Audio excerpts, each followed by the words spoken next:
Maglinis tayo ng air fryer. So, lagyan muna natin siya ng, anong tawag dito? Yan. And then, baking soda. Tingnan natin kung effective. Then, nagpakulo na tayo ng hot water.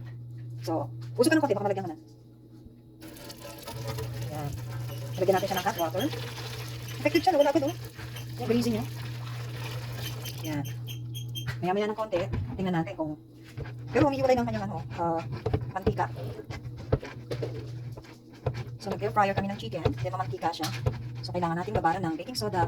And then, yan. Diba nakikita mo, humihiwalay na. Yung mantika sa ano, diba? Kita mo yan. Oh, malinis na siya. Hanggawan na natin. Pero sayang yung sabon. So, pwede pang gamitin to. So, yung ano lang foam para hindi siya magasgas. Oh, hot. Ouch! Ah! Ikaw na yan. So, itapon na natin siya ngayon dahil nakasa ako kanina. Yan. Hindi ko pa siya ginagalaw pero ang linis na niya, diba? So, anawan natin siya ngayon. Medyo mainit na.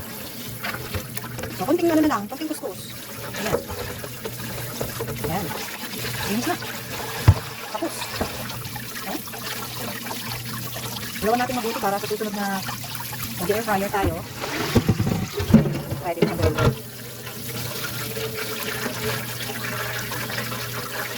Pwede natin. Hindi ko na siya dinrush kasi umiwalay na kanina yung kanyang manis. Kasi kanina ang dami ng manis sa ilalim.